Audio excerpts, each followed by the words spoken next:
Assalamualaikum warahmatullahi wabarakatuh. Sahabat Bawaslu, jumpa lagi dengan saya Muhammad Saleh di acara Pojok Pemilu. Acara diskusi yang diselenggarakan oleh Bawaslu Kabupaten Pamekasan yang mengupas tuntas masalah kepemiluan. Pada kesempatan kali ini, saya akan mengajak sahabat Bawaslu untuk berdiskusi kurang lebih 45 menit ke depan terkait proses penyelesaian proses sengketa dalam pelaksanaan Pilkada serentak 2020. Tahun ini, di tahun 2020, di seluruh Indonesia ada 270, kurang lebih ada 270 kabupaten kota yang akan melaksanakan pilkada secara serentak, tepatnya pada bulan Desember 2020. Nah, ini yang kemudian menjadi dinamika adalah pelaksanaan pilkada serentak hari ini berbeda dengan pelaksanaan di pilkada-pilkada sebelumnya, di mana ada perihal yang kemudian berbeda karena kita masuk dalam new normal, dalam kondisi yang tidak seperti biasanya. Banyak kegiatan yang kemudian dilaksanakan by daring, bahkan verifikasi, tahapan-tahapan dan sebagainya itu dilaksanakan secara daring. Nah, ini yang menjadi permasalahan. Ada yang sekelompok orang yang menggunakan kesempatan ini yang kemudian memalsukan identitas dukungan calon perseorangan. Apa sih dampak hukumnya? Bagaimana sih dampak kepada calon tersebut? Apakah dampak hukumnya? Apakah akan batal dan sebagainya? Tentu kita akan bahas selama kurang lebih 45 menit ke depan. Nah, tentu untuk membahas ini saya tidak sendirian, saya ditemani oleh penyelenggara dan pengawas dari Kabupaten Pamekasan. Hari ini ada Bapak Muhammad Mansur. Selamat pagi Bapak. Selamat pagi, Mas. Beliau adalah koordinator hukum dan pengawasan KPU Kabupaten Pamekasan, dan juga dari pengawasan Pak Suryadi. Selamat pagi Bapak. Selamat pagi, Mas Soleh, Pak Mansur. Perkenalkan dulu, Pak Suryadi merupakan koordinator divisi sengketa Bawaslu Kabupaten Pamekasan. Mungkin langsung ke pembahasan Bapak ini ya. Yang pertama mungkin ini kan banyak dinamika di masyarakat hari ini. Ada beberapa kabupaten kota yang kemudian ada calon perseorangan yang melakukan pemalsuan identitas atau mencatut KTP untuk kemudian memasukkan kepada dukungannya. Nah, bagaimana sih dampaknya ini dari Bawaslu itu lebih dahulu mungkin dampak ketika calon perseorangan itu melakukan pemalsuan itu, Pak? Baik, terima kasih Mas Soleh. Yang saya hormati Pak Mansur selaku koordinator pengawasan dan hukum Komisi Pemilihan Umum Kabupaten Pamekasan dan seluruh pemirsa yang berbahagia.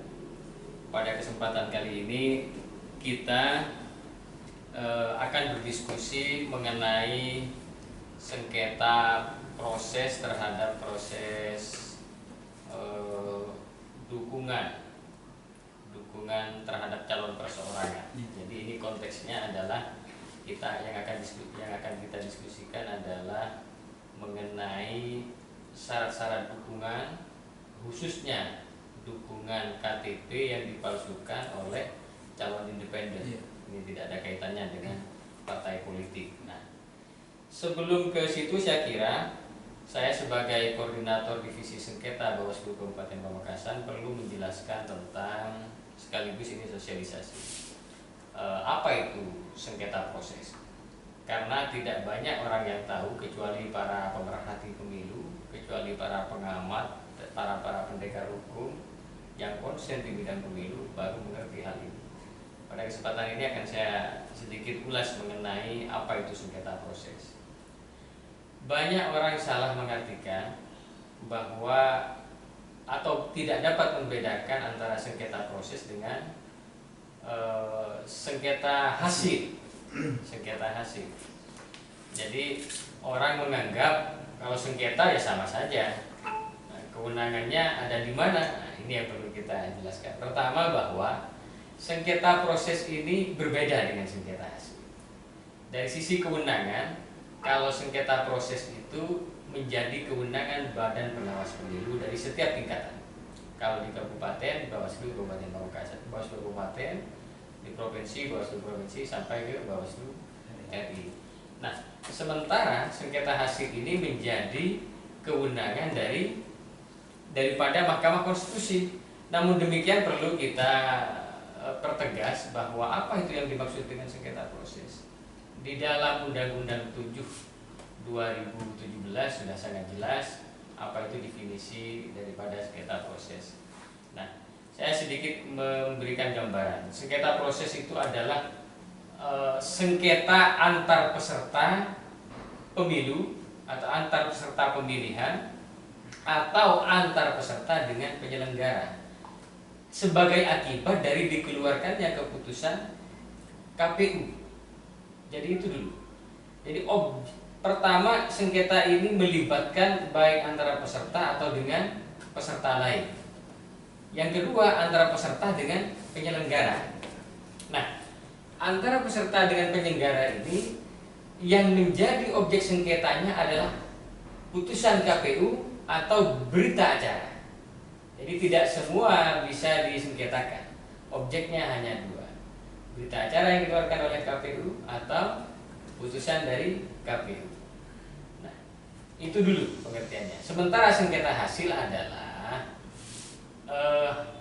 sengketa terhadap putusan KPU yang terkait dengan penetapan pemenang atau penetapan hasil pemilihan. Katakanlah kalau dalam konteks pilkada sudah ada pemenangnya, sudah dikeluarkan keputusan oleh KPU memenangkan salah satu pasang calon, maka ini namanya sengketa hasil. Kalau sengketa proses dari perjalanannya, katakanlah misal penetapan calon, nah ini masuk dalam sengketa proses. Baik, itu dari sisi definisi sengketa proses dan sengketa hasil. Mungkin langsung ke intinya ya Pak. Jadi kan kita bahas masalah KTP fiktif yang mungkin pencalonan. Apa sih dampaknya hubungan sendiri? Sekarang pertanyaannya yang timbul adalah apakah ini kan dalam proses mendapatkan dukungan, calon independen ini harus mendapatkan dukungan sekian ribu KTP, sekian persen KTP dari jumlah pemilih, nanti biar Mas Mansur yang menjelaskan. Nah, apakah pada saat menggalang dukungan itu ada potensi mereka curang? Tentu. Dan ini masuk dalam indeks kerawanan pemilu yang dirilis oleh Bawaslu. Bahwa salah satu yang menjadi indikator potensi terjadinya pelanggaran pemilu adalah pemalsuan dokumen dukungan. Bisa jadi KTP-nya Mas Soleh dicatut oleh salah satu bakal calon independen yang mendaftarkan dirinya sebagai peserta pemilu dengan tanpa pengetahuan yang bersangkutan, asal comot, ini modusnya biasanya mendekati ketua-ketua RT, mendekati ketua RW yang dokumen kependudukan lengkap di sana. Mereka meminta dokumen KTP dan tanpa pengetahuan dan persetujuan orangnya mereka memalsukan. Pertanyaannya adalah apakah berdampak terhadap sengketa proses? Tentu kalau dengan sengketa proses ini secara langsung tidak berdampak. Tetapi konsekuensi hukum yang timbul akibat pemalsuan itu sebagaimana diatur dalam Undang-Undang 10 2016 pasal 185 dan 185A ini termasuk pelanggaran pidana pemilu. Ini termasuk pelanggaran pidana pemilu. Nah, jadi sebagaimana diatur di dalam Undang-Undang 10 2016, siapapun yang melakukan hal-hal semacam itu, memalsukan dokumen dukungan, dia terancam pidana. Dan itu juga prosesnya kalau pidana pemilu pasti melalui Bawaslu juga, tetapi pada divisi yang lain, kamar yang lain, yaitu kamar penindakan pelanggaran. Nah, divisinya Pak Sukma. Ya, mungkin ini Pak, jangan sudah ternyata kalau dari pemalsuannya tidak berdampak apapun kepada sengketa proses. Tapi bagaimana kemudian komentar dari KPU terkait perbuatan tersebut? Terima kasih Mas Soleh. Saya hormati Mas Suryadi dari Bawaslu Kabupaten Pamekasan.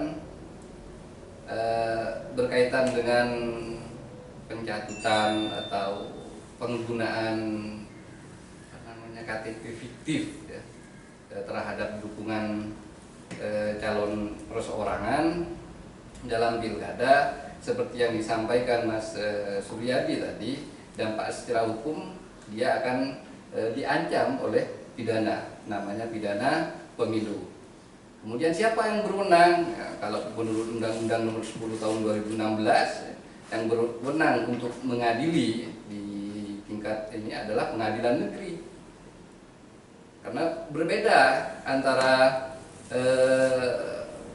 Undang-Undang Nomor 10 Tahun 2016 dengan Undang-Undang Nomor 7 Tahun 2017 tentang pemilihan umum. Karena kita berbicara tentang pemilihan atau yang sering kita bicarakan pilkada, walaupun pilkada ini sebenarnya pilkada, pemilu kada ini sebenarnya terminologi yang sering kita gunakan, sangat sepele, tapi ini punya dampak tersendiri. Salah satunya dampaknya kalau dampak dari penggunaan terminologi pilkada itu adalah bahwa pilkada ini bagian daripada rezim otonomi daerah di bawah naungan Undang-Undang Nomor 32 Tahun 2024 tentang pemerintahan daerah. Sehingga sengketanya kalau berhubungan dengan pilkada, maka sengketa akhirnya ada di Mahkamah Agung. Karena ini bagian daripada rezim otonomi daerah. Berbeda ketika undang-undang yang kemudian menyebutkan pemilihan umum kepala daerah, yaitu Undang-Undang Nomor 22 Tahun 2007. Ini konsekuensinya lain, karena pada saat ini rezimnya akan menjadi rezim pemilu. Sementara rezim pemilu sengketa akhirnya adalah di Mahkamah Konstitusi. Begitu. Jadi terminologi ini sering kita salah menggunakan. Saya pun juga demikian, sering karena kita kadung ini dengan pilkada itu, kadung terlalu familiar dengan bahasa pilkada. Makanya sekarang mulai dari peraturan, mungkin dari Perbawaslu, PKPU dan lain sebagainya, setelah Undang-Undang nomor ini terakhir ini adalah menggunakan bahasa pemilihan, tidak menggunakan lagi pemilu kada atau pilkada. Nah, terkait dengan penggunaan KTP fiktif tadi adalah bagian daripada pidana pemilu, diancam dengan pidana pemilu. Kemudian yang bertugas atau yang mempunyai kewenangan untuk mengadili adalah pengadilan. Kemudian yang kedua yang perlu kita sampaikan bahwa identitas atau KTP, identitas kependudukan adalah identitas yang sangat rahasia, dilindungi oleh undang-undang. Salah satu undang-undang yang melindungi adalah undang-undang tentang kependudukan. Jadi siapapun seseorang yang kemudian memalsukan KTP, memalsukan nomor induk dan nomor induk kependudukan akan sama-sama diancam dengan pidana. Hanya karena persoalannya ini ada di dalam pemilu, maka kemudian ini menjadi tindak pidana pemilu. Kalaupun di luar pemilu, ini juga masuk pada tindak pidana. Ya, mungkin gini saudara. Mungkin karena ini ranahnya pemilu kemudian ditarik ke pidana pemilu. Ada selain itu, selain pidana, ada dampak lain nggak ketika ke calon persoalan sendiri? Contoh ketika memang ada sudah pendukungnya lebih dari presentasi yang sudah disampaikan, tetapi ada 2 KTP, itu bisa berdampak nggak? Maksudnya berdampak tidak kepada calon persoalan sendiri? Bisa saja tidak lulus atau bagaimana sebetulnya? Kalau ketika melakukan pemalsuan, ternyata ada 2 KTP yang kemudian melakukan pencatutan, seperti itu. Temuan pelanggaran itu salah satunya bersifat temuan, kemudian ada yang bersifat laporan. Nah, di KPU salah satu tugasnya kalau dalam proses alur pencalonan perseorangan dimulai dengan persiapan, yaitu menentukan berapa persentase dukungan yang harus diberikan oleh calon perseorangan. Ini basisnya adalah DPT, kemudian yang kedua adalah basisnya sebaran ke kecamatan. Kemudian yang kedua prosesnya adalah penyerahan. Nah, pada saat penyerahan ini yang diserahkan yang pertama adalah dokumen B1 KWK yang berisi isinya adalah surat pernyataan dukungan yang kemudian ditempel KTP. Nah, yang kemudian ditempelkan KTP. Kemudian B11 KWK juga yang berhubungan dengan surat pernyataan pasangan calon yang berisi daftar tabel. Kemudian yang ketiga adalah rekapitulasi namanya B2 KWK. Kapan ini bisa ditemukan? Nanti pada saat verifikasi administrasi dulu. Setelah melewati penyerahan baru nanti ada verifikasi administrasi. Dari verifikasi administrasi kalau sudah dinyatakan lengkap, nanti kemudian ada verifikasi faktual. Dari si verifikasi faktual inilah kemudian kita bisa menemukan nanti apakah orang ini benar-benar mendukung atau tidak. Karena pada proses verifikasi faktual sistemnya menggunakan sistem sensus ya, orang per orang, satu persatu gitu maksudnya.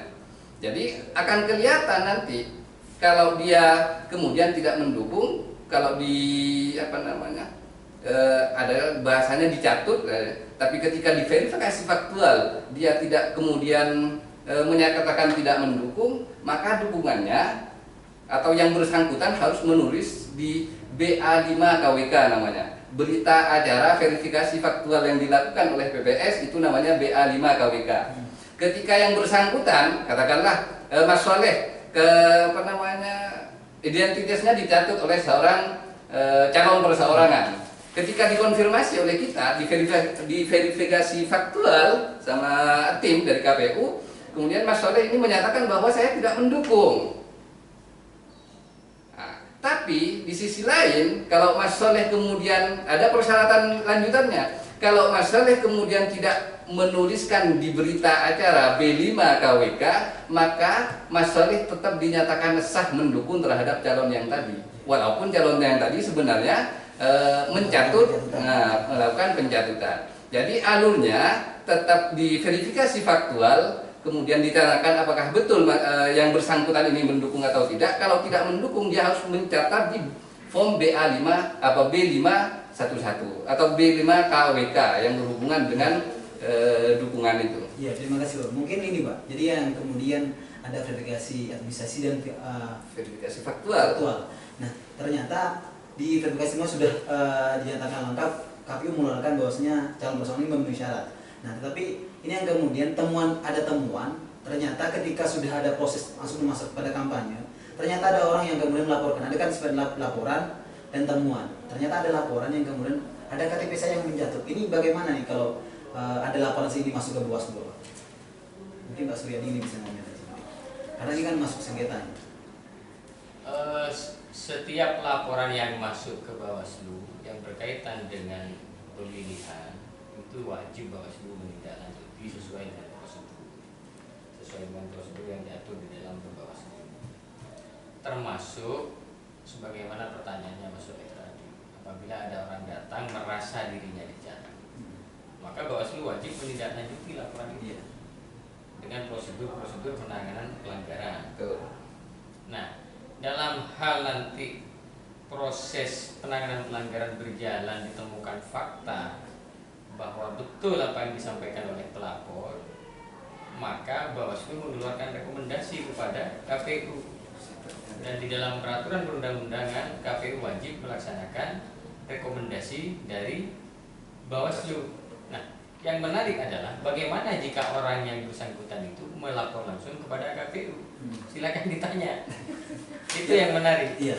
Jadi kalau ke Bawaslu, jelas Bawaslu wajib memproses. Tetapi itu bukan bagian dari sengketa proses. Ini kamar lain, yaitu kamar penanganan pelanggaran. Yang orang banyak juga perlu dipahamkan adalah bahwa di Bawaslu ini dalam hal penindakan itu ada dua. Ada kamar penindakan pelanggaran, ada kamar sengketa proses. Jadi ini yang perlu banyak orang mengerti, bahwa jangan sampai salah kamar. Nah, menyangkut tadi, saya menyambung apa yang disampaikan Mas Mansur, bahwa apabila ada pencatutan dukungan sebagaimana yang disampaikan tadi, bahwa orang merasa dirinya tidak mendukung tetapi dicatut namanya, dicatut KTP-nya seolah-olah dia mendukung. Ini ranahnya pengadilan, betul. Itu yang memutuskan nanti adalah pengadilan negeri. Tetapi prosesnya ada di Bawaslu. Jadi di Bawaslu itu perlu kita ketahui bersama ada yang namanya Gakumdu. Gakumdu ini terdiri dari 3 unsur, yang komandannya adalah Bawaslu. Ada Bawaslu, ada kepolisian, ada kejaksaan. Nah, 3 unsur ini melebur menjadi satu, semacam KPK lah gitu.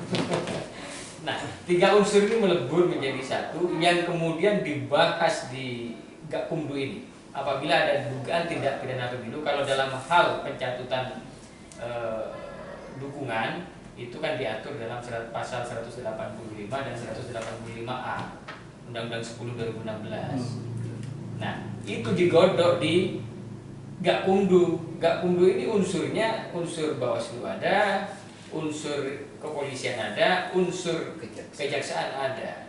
Jadi dibentuknya Gakumdu ini sebagai upaya agar ketika barang ini sudah dianggap layak untuk naik ke tingkat penyidikan, sudah direkomendasikan oleh Bawaslu kepada kepolisian untuk diteruskan, ya, ini sudah matang, alat buktinya sudah sekurang-kurangnya 2 dan sebagainya, sehingga ketika nanti kita rekomendasi ke kepolisian, itu sudah tidak bisa nolak kepolisian, sudah layak untuk naik. Ketika sampai di kepolisian hanya dengan beberapa kali pemeriksaan, karena kita dibatasi waktunya dalam proses ini. Ya mungkin seperti ini Pak. Jadi kan ini kan tadi bicara masalah kepidananya. Ini kemudian kasus atau ada suatu kasus yang kemudian seseorang yang kemudian sudah lolos di verifikasi faktual dan analisis sudah lolos, ternyata memang ada dukungannya. Tapi seorang sendiri di versi terlalu dia terkecoh, artinya dia tidak menyatakan dukungannya, tetapi sudah tahapannya sudah bahkan sudah pemberian nomor proses kampanye. Di tengah perjalanan ada orang yang kemudian sekelompok orang yang kemudian mengatakan, Pak, Bawaslu ini ada temuan, ada proses pencatutannya. Nah itu kemudian bagaimana sih dengan Bawaslu kalau seperti itu? Tetap kita proses, bahkan di tengah jalan itu bisa didiskualifikasi calon tersebut. Oh, bisa didiskualifikasi. Ini perlu kita lihat, bisa didiskualifikasi. Jadi dia secara moral sudah cacat hukum.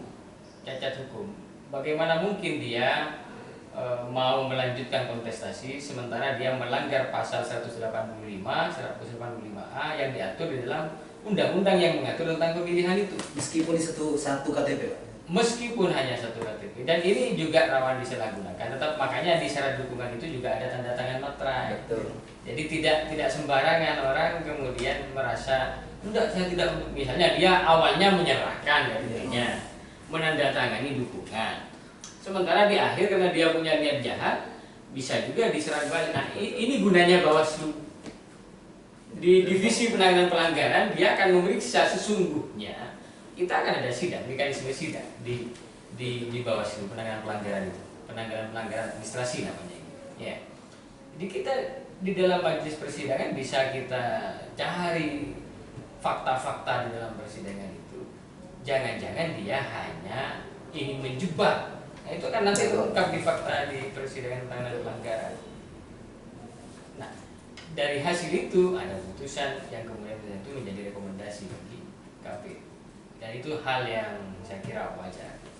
Orang yang sudah melanggar peraturan tentang pemilihan, ya memang sudah dia, kalau kualifikasinya sampai melanggar 185 pasal 185 dan 185A itu sudah memang layak untuk didiskualifikasi. Yang tertarik di sini. Jadi ada yang kemudian yang disampaikan Pak Suryadi, bagaimana kemudian orang itu melaporkan di tes virtual ternyata dia sudah melakukan dukungan, gitu. Tetapi ternyata memang untuk kemudian menyerang dirinya. Bagaimana kemudian antisipasi seperti itu dari KPU, gitu. Ada yang kemudian sudah ada tanda tangan, tapi kemudian untuk menyerang. Jadi setelah verifikasi administrasi itu ada yang namanya di verifikasi administrasi itu salah satunya adalah B1KWK. B1KWK itu ada surat yang namanya surat pernyataan dukungan, kemudian dilampirkan KTP, kemudian dilampirkan cap jempol atau tanda tangan. Jika salah satu dari 3 ini tidak ada, cap jempolnya tidak ada semuanya, atau KTP-nya tidak ada, atau sekedar surat dukungan toh nggak ada KTP dan nggak ada tanda tangannya, maka ini kemudian menjadi gugur, tidak ada dukungan, tidak dihitung. Nah kemudian ketika semuanya sudah ini dalam proses vermin atau verifikasi administrasi selesai semuanya, kemudian lanjut kepada verifikasi faktual. Verifikasi faktual itu sistemnya sensus, orang per orang, satu orang begitu maksudnya. Jadi ketika dia pada saat verifikasi faktual, kemudian dia menyampaikan bahwa dirinya tidak mendukung semuanya. Tapi dia harus menulis di B5 KWK, menulis pernyataan bahwa dia sebenarnya tidak mendukung. Begitu. Kalau dia tidak mau menulis di B5 KWK, maka dukungannya tetap dianggap sah kalaupun dia menyatakan tidak mau mendukung. ketika ada 3 syarat yang tadi disebutkan, Disebutkan. sudah ada, meskipun ada pernyataan secara lisan tetap masih ada dukungan. Pernyataannya saya tidak mendukung, Nah. tapi dia tidak menulis di B5 KWK, berita acara verifikasi faktual yang dilaksanakan oleh PPS, maka dukungannya akan tetap dinyatakan sah. Nah, mungkin Berbeda ketika dia sudah kemudian menyatakan tidak menyatakan bahwa dia tidak mendukung. Kemudian dia dia menuliskan atau mencatat di form B5 KWK bahwa dia tidak mendukung, maka dukungannya menjadi gugur, menjadi TMS, bahasanya tidak memenuhi syarat. Jadi akan agak agak sulit kemudian untuk menemukan yang seperti tadi di tengah perjalanan, ya, di awal ya, sifatnya mau menjebak, saya ingin mendukung calon ini.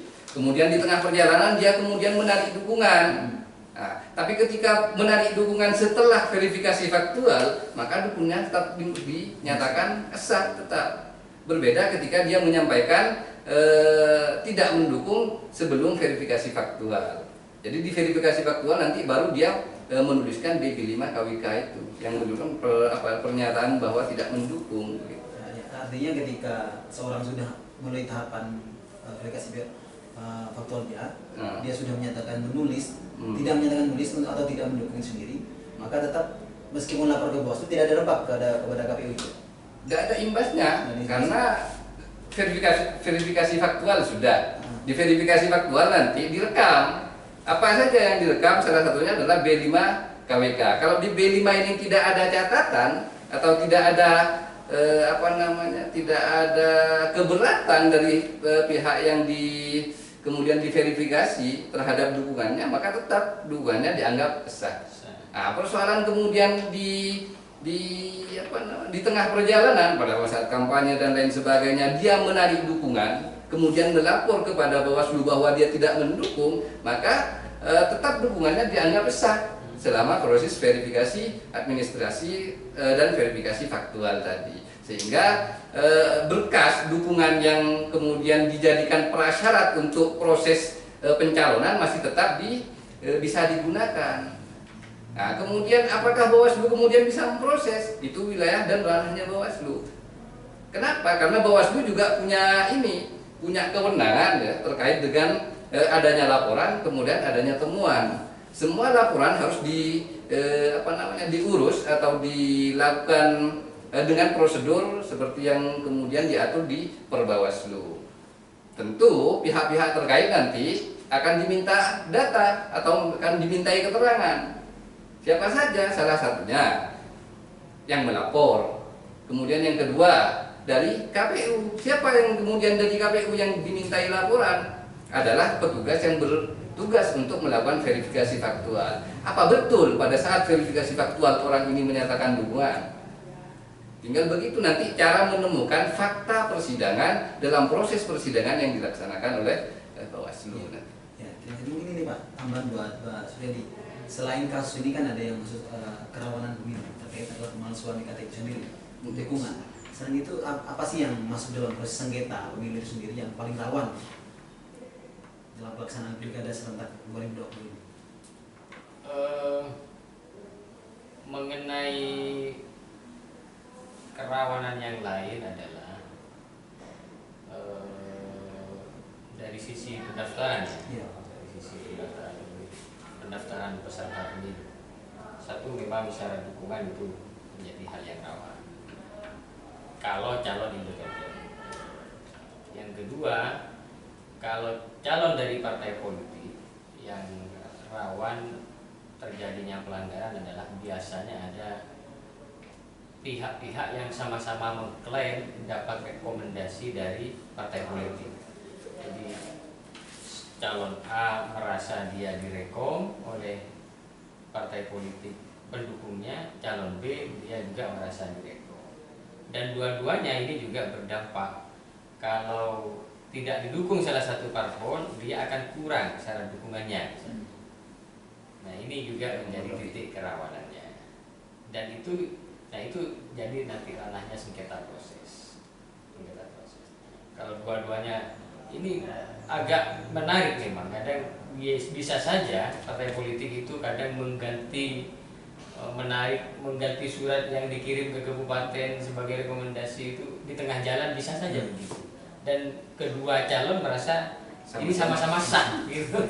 Nah, nanti Bawaslu nanti yang akan memproses itu, yang akan memutuskan. Ya, begini Pak, jadi yang mungkin tambahan ke KPU. Mungkin karena KPU saya perlu tambahkan. Jadi kalau di KPU sudah benar tadi menyampaikan bahwa kalau sudah selesai verifikasi faktual, ya KPU sudah mengeluarkan keputusan bahwa dia sebagai dukungannya sah. Sudah sah dukungannya. Sudah Sah dukungannya.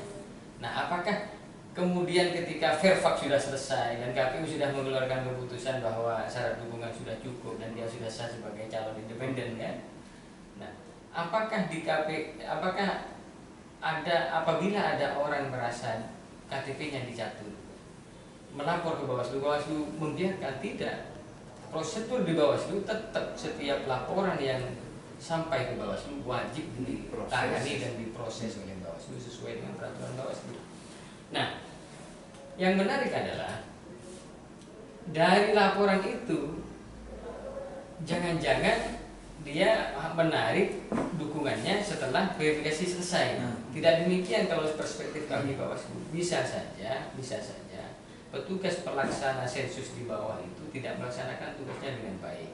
Ini salah satu titik rawan juga yang menjadi atensi dari pengawas pemilu.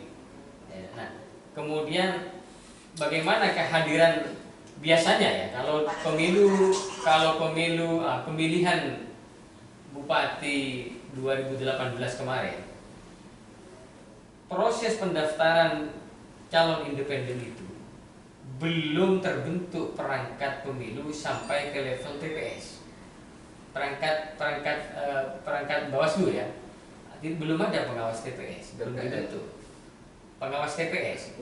Jadi ada, kalau di Undang-Undang 10 2016 itu kan ada di bawah Bawaslu ada Panwascam, ada PPS, PPL, pengawas pemilu lapangan, kemudian di bawahnya lagi ada pengawas TPS, ya, pengawas TPS.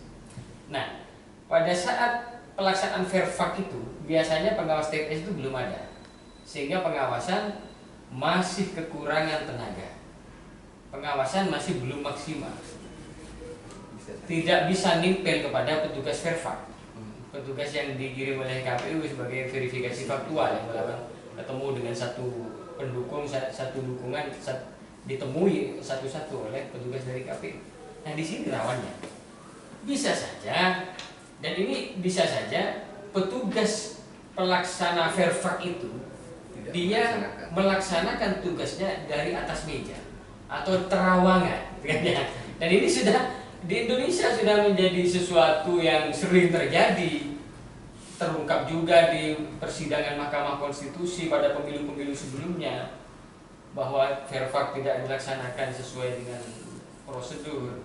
Nah, jangan-jangan ada yang seperti itu, kemudian laporannya kepada KPU sudah dilaksanakan, beres Pak Ketua, beres Pak Komisioner. Nah, ya KPU mau bagaimana lagi? Itu kan tidak mungkin KPU yang hanya 5 orang nempel kepada seluruh petugas Fairfax. Jadi yang mereka lakukan mereka pertanggungjawabkan, kan begitu.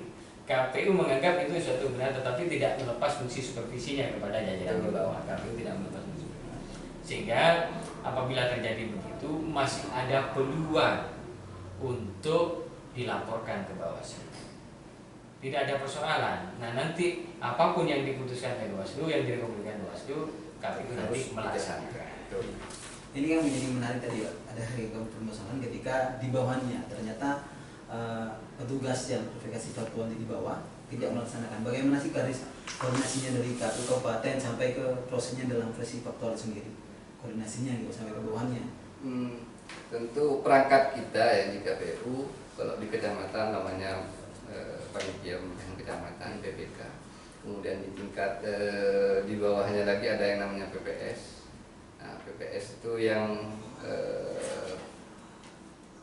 pemungutan suara di desa. Kemudian ada KPPS ya, yang ada di TPS itu panitia yang ada di TPS. Nah, pada saat verifikasi faktual itu menjadi tugas daripada PPS untuk mengangkat ya, karena boleh gitu. Karena itu boleh mengangkat petugas verifikasi faktual. Bagaimana jalur ini koordinasinya? Koordinasi tetap melalui ini, karena kita ini adalah lembaga yang sifatnya struktural, ya, strukturalisme. Gitu. Jadi yang kita ya melakukan fungsi evaluasi dan monitoring, ya, supervisi terhadap PPK, terhadap PPS. Kemudian PPK bisa melakukan supervisi dan monitoring terhadap PPS. Kemudian PPS pada tingkatannya terhadap pelaksana Perpak juga bisa melaksanakan monitoring dan lain sebagainya.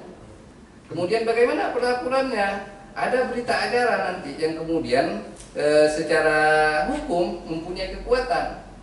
Kalau di PPS di tingkat desa namanya BA5, ini menerangkan bahwa ini adalah berita acara tentang verifikasi faktual. Di tingkat kecamatan ada namanya BA6 KWK perseorangan atau BA6 KWK partai politik ya, atau KWK perseorangan biasanya ini ya, BA6 KWK perseorangan. Kemudian di tingkat kabupaten nanti kalau sudah rekapitulasi semuanya, di verifikasi faktual semuanya sudah mengumpulkan, maka rapat pleno juga kita. Kemudian ada berita acara BA7 KWK perseorangan. Jadi tingkatannya semua berjalan ya. Kita supervisinya ke kecamatan nanti. Dari kecamatan kemudian ketika kecamatan melaksanakan supervisi juga ke PPS, atau bisa langsung dari ke kabupaten, dari KPU kemudian melaksanakan supervisi terhadap PPS. Nah, dan PPS ini yang kemudian alur tanggung jawabnya, alur ininya dari verifikasi faktualnya, tim verifikasi faktual ke PPS melaksanakan rapat pleno. Pada saat rapat pleno itu harus dihadiri oleh kalau di tingkat TPS oleh saksi ya.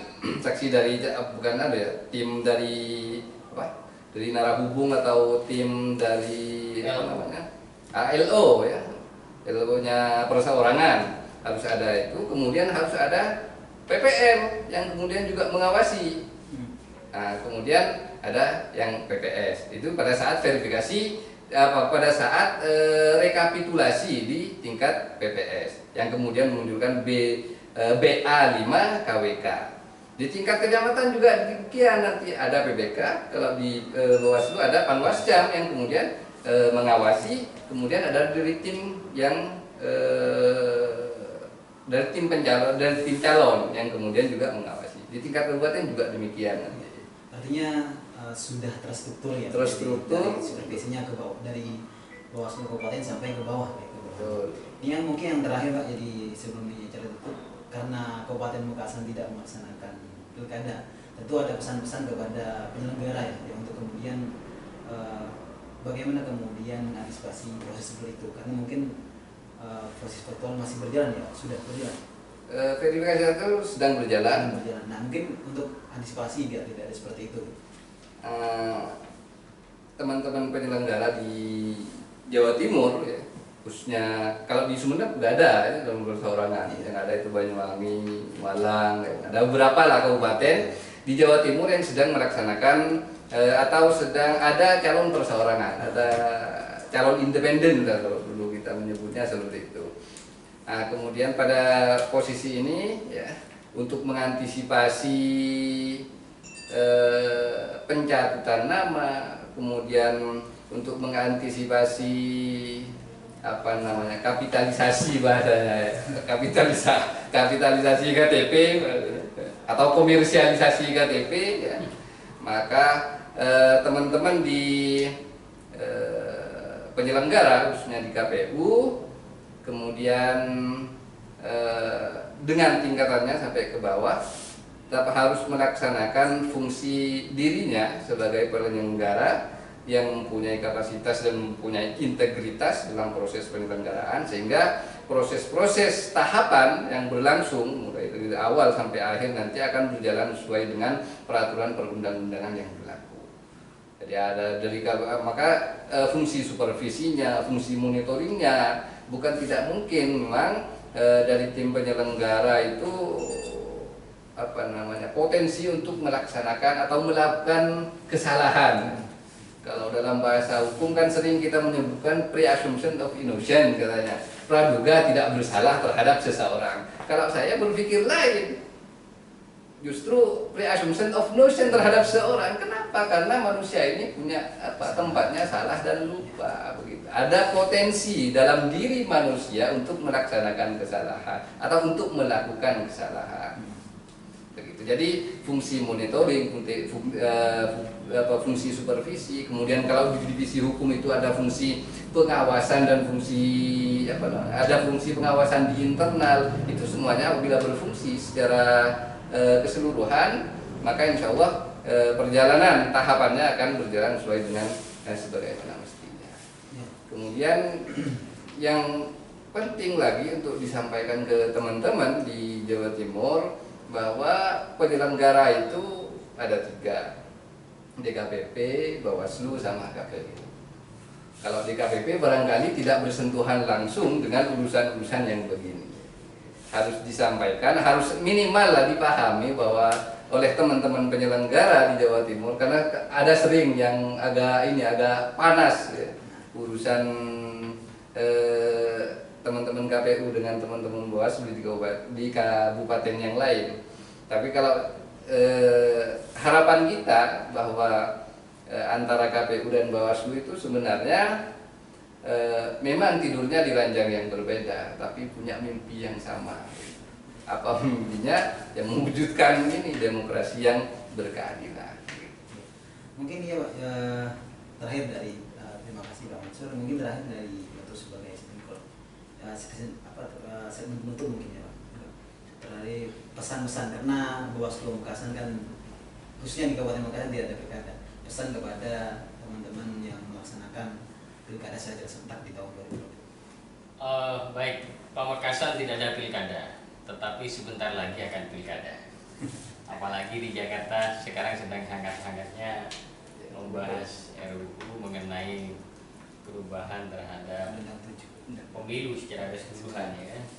Bisa jadi yang saya dengar mungkin saja kalau pemilihan kepala daerah digelar 2022 berarti sebentar lagi kita akan pilkada. Jadi pesannya saya sampaikan secara umum bahwa bagi siapapun yang berkeinginan untuk mencalonkan diri melalui jalur perseorangan, sebaiknya gunakan syarat dukungan secara prosedur, secara benar, tidak kemudian mencatut nama seseorang yang tidak mendukung kemudian dianggap mendukung, dan karena ini akan berdampak terhadap pidana pemilu.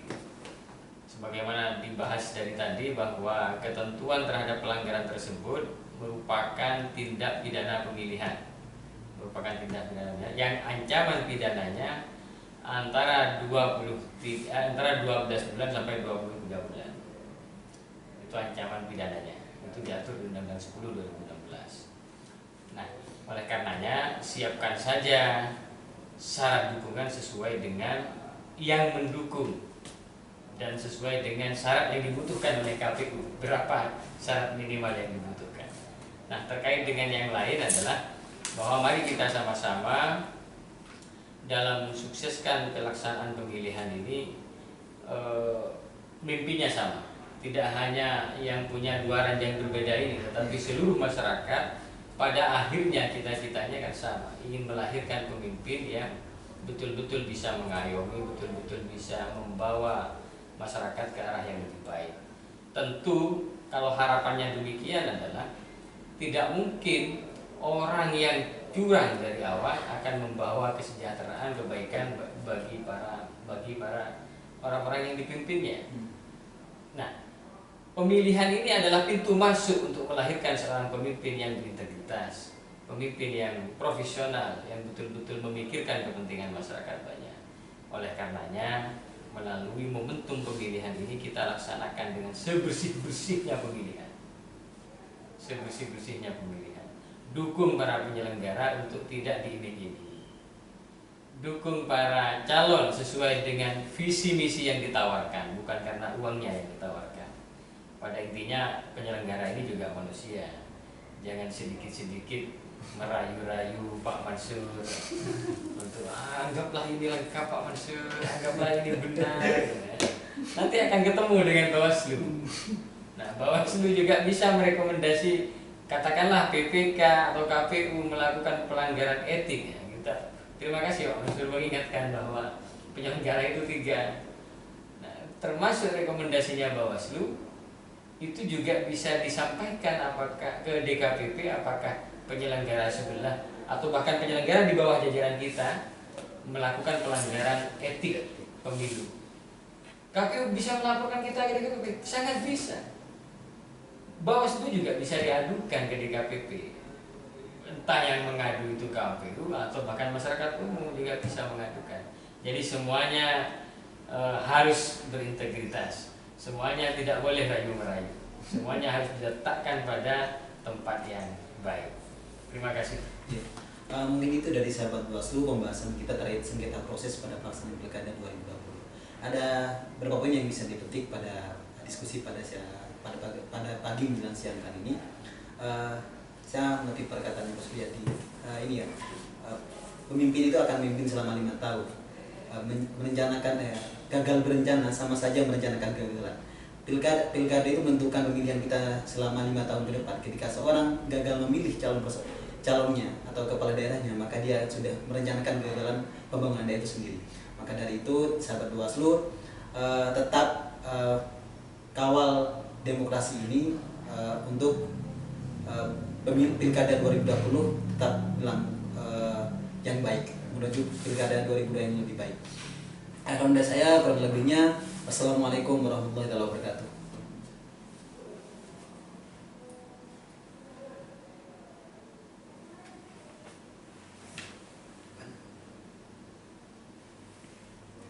Saya kasih tangan semua. Sudah ya?